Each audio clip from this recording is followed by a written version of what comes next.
Hey guys, so welcome to my channel. आज म Saralpara picnic स्पटमा आएको छु गाइस। अनि म आएर यहाँ नुहाइधुवाइ गर्यो खोलामा। अनि म एकछिन रेस्ट गरेर बसिरहेको छु गाइस। अनि फेरि पनि सोशल मिडियामा आउनु मन लाग्यो। यो पिकनिक स्पट चाहिँ बिटिआर बोडोल्यान्डमा पर्दछ है। यसको डिस्ट्रिक्ट चिराङ पर्दछ। अनि तपाईहरुलाई पनि यदि चिराङ अरे सरी कोक्राझार डिस्ट्रिक्ट पर्दछ। यो माथि भुटान देखिरहेको छ, यो माथिको भुटान हो। अनि यो चाहिँ इन्डिया इन्डो भुटान बर्डर है। यो पिकनिक स्पट हो। यहाँ बहुत नै राम्रो पिकनिक लाग्छ। भोलि सैटरडे सन्डे धेरै मान्छेहरू कोक्राझार बगैगाउँ कता कताबाट धेरै टाढो टाढोबाट यहाँ पिकनिक खान मान्छेहरू आउँछ है।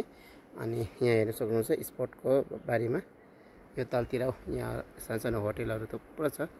यो सब होटलहरू छ, यता तलसम्म होटल छ। अनि यो लाइनमा सब पिकनिक खान आउँछ मान्छेहरू गाइस। अनि तपाईहरु पनि आउन चाहनुहुन्छ भने तपाईहरुले आउन सक्नुहुन्छ। ओके गाइस, भुटानमा गएर के भन्यो उनीहरुले?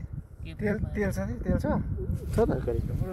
अनि दाजुको नाम चाहिँ नरबहादुर के लेख्नुहुन्छ? हजुर काम लेख्नुहुन्छ। कामी मान्छे त मान्छे हो नि हैन। बस्ट के छ अनि धेरै।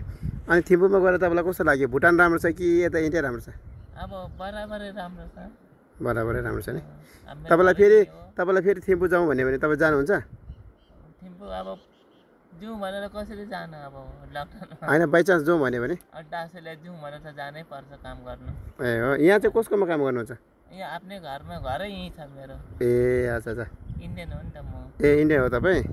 मतलब तपाईँ त जापानको भनेको होइन? तपाईँ त जापानको पो होला भनेको होइन? होइन, काम गर्नु गएको हो। ए होइन, म त तपाईँ जापानिज होला भनेको त होइन? ए अनि यहाँ चाहिँ गाई हेर्नु आउँदै? गाई आफ्नै घरै यहीँ छ। अच्छा,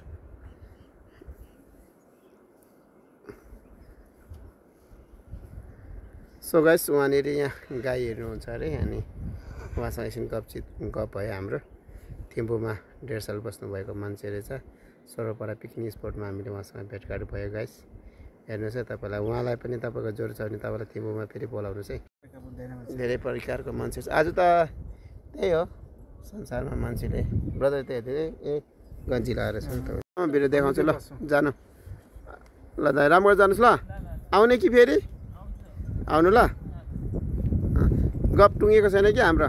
लक्ष्मीलाई चाहिँ बाटो लगायो उरी आउनु है। फेरि घर जान्छ है लक्ष्मी। लो गाइस, हामीहरू आर्य दाईसँग एकछिन गफ गरेर बस्यौँ। आएको लक्ष्मीलाई लिनु जानुभएको छ होइन। अनि हामीले धेरै कुराहरू प्रभुको कुराहरू एक दुईवटा कुराहरू उहाँलाई हामीले सुनायौँ। अनि उहाँले पनि मान्छे चाहिँ मूर्खै हो भनेर भन्यो। तर आज हामीले सत्यलाई चिन्नु साह्रै गाह्रो छ। बाइबलले भन्छ सत्यलाई चिन्नु सत्यले हामीलाई स्वतन्त्र पार्छ भन्छ। जबसम्म हामीले सत्यलाई चिन्ने प्रयास गर्दैन तबसम्म हामी कहिले पनि स्वतन्त्र हुन सक्दैन। हेलो गाइस, पिकनिक स्पटमा आएको थियो। अनि पिकनिक स्पट नुहाइधुवाइ गरेर बस्यौँ। अहिले भर्खर एउटा दाइसँग गफ गऱ्यो। फेरि एउटा दिदी आउनुभएको छ झोला बोकेर। हेर्नुहोस् ल हाम्रो दिदी कस्तो हुनुहुन्छ। यहाँ हेर्नुहोस् हाम्रो दिदी। दिदी कता हिँड्नुभएको? कता हिँड्नुभएको? अनि झोला सोला बोकेर हिँड्नुभएको रहेछ। कहाँ हिँड्नुभएको भन्नुहोस् त? अब दिदी र भाइ यसो बसेर गफ गर्नु पऱ्यो। ल ल दिदी भन्नु, कहाँ हिँड्नुभएको तपाईँ? खोइ दिदी भन्नु त, के माग्नु आएको दिदी? के माग्नु आएको? के माग्नु आएको भन। हामीले के दिनु तपाईँलाई? खाली बोतल दिउँ? के दिनु? लु भन्नु, के दिनु भन्नु, छिटो छिटो भन्नु। गाडी दिउँ? यो गाडीको टायर सार लाने निकालेर? यो गाडीको टायर लाने निकालेर? यो गाडीको टायर लाने निकालेर? लानु टायर, गाडीको टायर। नभए यहाँ दिदी, यहाँ ए दिदी यो चेसमा लाने? यो चेसमा न, चेसमा लानु। 5000 को चेसमा हो नि यो दिदी, 5000 को चेसमा हो। पर्दैन? लु के चाहियो लु भन्नु दिदी तपाईँलाई।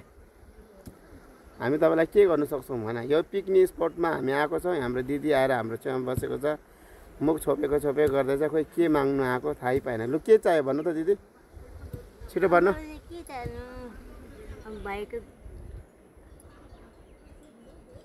भन्नु। भिडियोमा त तपाईँ त बोल्दै रहेछ नि। ल गाइस, यहाँनिर हामी पिकनिक स्पटमा बसिरहेको थियो। अनि हाम्रो यहाँ दिदी आउनु भएछ। अनि दिदीलाई के चाहियो भनेको खोइ केही पनि भन्दैन। दिदी गाडी चाहियो गाडी लानु हुने के हो त्यो हामी त थाहा छैन के हो त्यो भन्नु त के हो के हो त्यो त्यो के हो भन्नु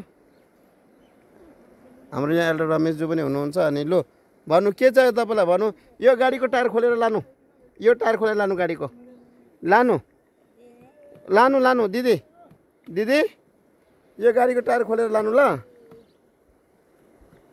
ओ माइल दिदी यो गाडीको टायर खोलेर लानु लाने किन लानु गाडीको टायर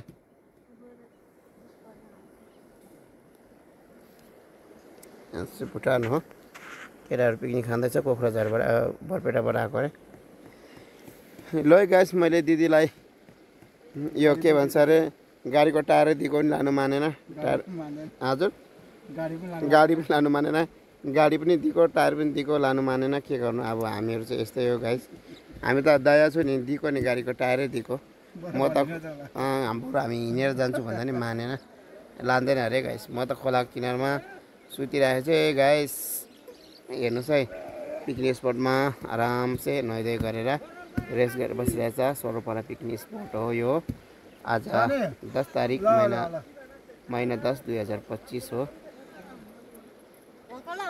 ए दिदी जाने ल राम्रो गरेर जानु है दिदी ल